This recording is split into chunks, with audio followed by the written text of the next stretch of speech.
Hello everyone, I hope you're all doing well. I am currently in Seoul, capital of South Korea. And today, I thought I'd do something a little bit different to my usual videos. If you've been watching my channel for a while, you know I'll do a lot of train-based videos, especially in the UK. Here in South Korea, they have their version of the bullet train, which if you didn't know, is like the high-speed rail network in Japan. And they have their own version here in South Korea. I believe it's called the KTX trains, and in today's video I thought I'd try riding one of those trains to see how it differs from the UK rail experience. Once I get to Seoul Station, I'll give you guys a bit more information about the KTX trains.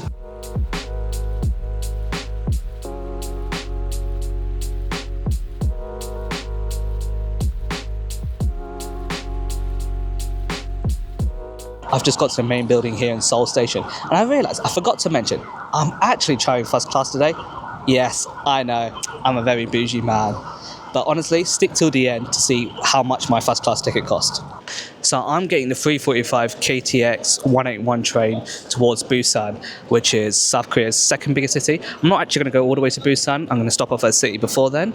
I'm quite early, so they haven't listed the platform yet. So let's just wait around a bit and then we'll come back to see what platform we're going to. Whilst we have a bit more time to kill, let me tell you a bit more about the KTX trains. I'm going to be getting the KTX Chongyong train, which is the newest version of the KTX Bullet Trains here in South Korea. Their maximum speed is 219 miles per hour, or in metric speak, 352 kilometers per hour, which is unbelievably fast. Compared to the UK, by far the fastest train in the UK is the Eurostar, and that I believe goes 186 miles per hour, or 300 kilometers per hour. But the vast majority of high-speed trains in the UK are only 125 miles per hour or 200 kilometers per hour. So that's a speed difference of about 150 kilometers per hour between the normal high-speed trains in the UK and the KTX. So just from a pure speed point of view, the KTX trains are already 10 times better than what we have back in the UK.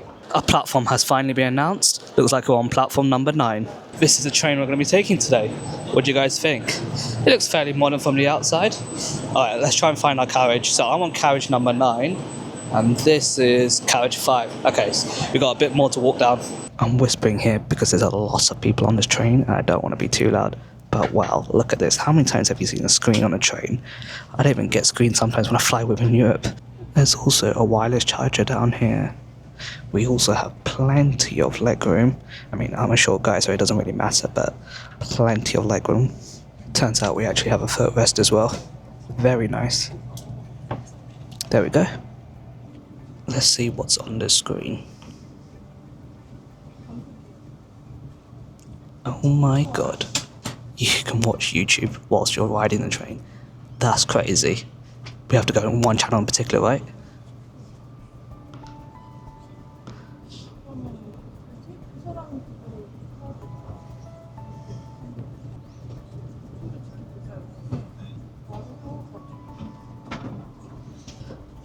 I guess KTX is doing marketing on my behalf, so make sure you subscribe.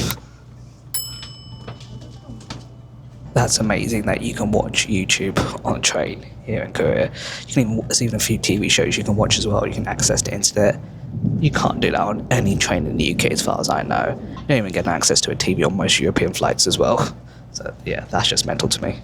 As you can see, we've set off. So this train runs all the way to Busan, but I'm actually getting off halfway in a city called Daejon. And from here to Dejon, it's about 50 minutes. The distance-wise, that's about 170 kilometers. For comparison purposes, in the UK, that's roughly the same as London to Birmingham. And the train from London to Birmingham takes an hour 20, if not an hour 30. So this train is, for the same distance, is about half an hour quicker, which is ridiculous. Also, just to add, this train left bang on time. In the UK, especially before COVID, when I used to commute into London every single day, I can guarantee at least 2 out of 5 trains in a week would be delayed or cancelled.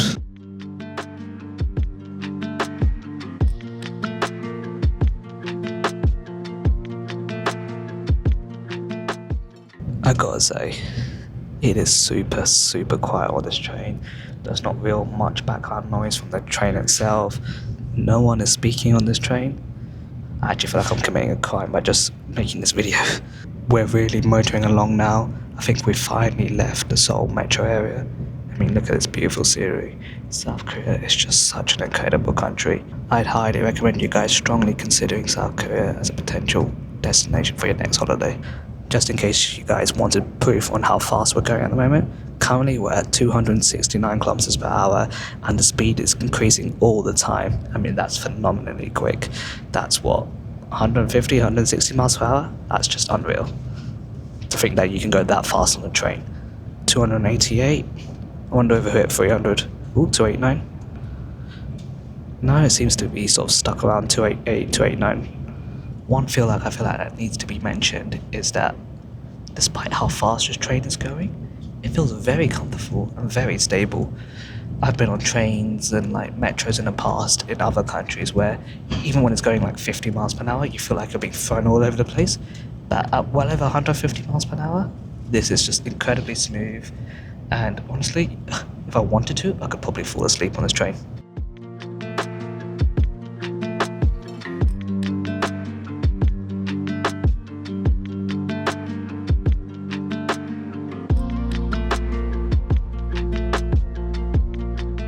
The time now is 4:28 and this train is due to arrive into Daejon at 4:37. So let's see how accurate it is.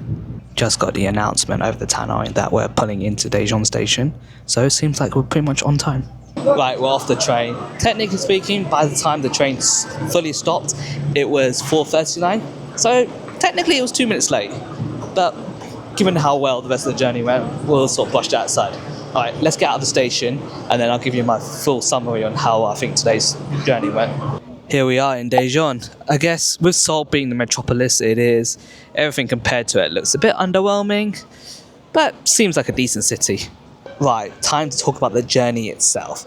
As I've alluded to many times throughout this video, the KTX trains are ridiculously fast. And the fact that I got here in 50 minutes kind of shows that. I had a look at how long it would take to drive from Seoul to Daejon, and it was 2 hours. So by getting a KTX train, you're cutting that time in half, which is exactly what you expect from a high-speed train. And in terms of the actual train itself, it was very comfortable, it was very clean. The fact that you were able to watch YouTube and TV on that screen, the fact that you even had a screen, it's just crazy to me. There was AC. I mean, I guess you get AC on most trains these days, so that's maybe not like a big plus point. But yeah, it was just an overall nice experience. My only gripe with this whole thing is that, and this is not even like a negative thing, it's just me being a bit pretentious, I guess. Given I had a first class ticket, I would have assumed they would have given you maybe some water or like a drink or like a snack or something like that. Maybe if you got the train the whole way to Busan, you might get that, but given I got off on the first stop, I didn't really receive anything, and I would have thought you would get that on a first class train ticket. I didn't check to see if there was a food cart on the train, but I did see signs towards a vending machine, so I guess you can get food from there if you want, but yeah, would have thought you'd got something with your first class ticket. Another thing I noticed is that at no point throughout this whole journey was my ticket checked.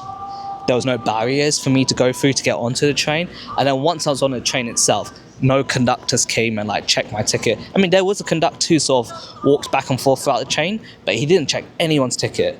And I guess that's more to do with the fact that South Koreans in general are very sort of respectful and trusting people, so it's very unlikely someone would get onto a train without a ticket, which in the UK does happen a bit too much. Now, let's get on to the most important thing, the price of the ticket. So to get a one-way first-class ticket on the KTX train from Seoul to Daejon was 28,600 Korean won, which, if we convert that into pounds, it's about £15, and in US dollars, we're looking at about 20. That's very cheap, if you ask me, for a high-speed first-class ticket. Again, for comparison, London to Birmingham, which is a similar distance, at the moment to buy a one-way ticket is about 20 quid. And that's not even the fast train, that's the slow train that stops about 10, 15 stops before it even gets to Birmingham, and it takes double the amount of time. So from a value for money point of view, the KTX trains are so much better. I guess on that note, this is a good time to end this video. Hopefully you've enjoyed this video of me riding first class on the KTX Bullet Trains, and hopefully I've convinced you it's a good way to travel if you're venturing out of Seoul. As always, subscribe for more travel content like this. Take care, and I'll see you guys in the next one.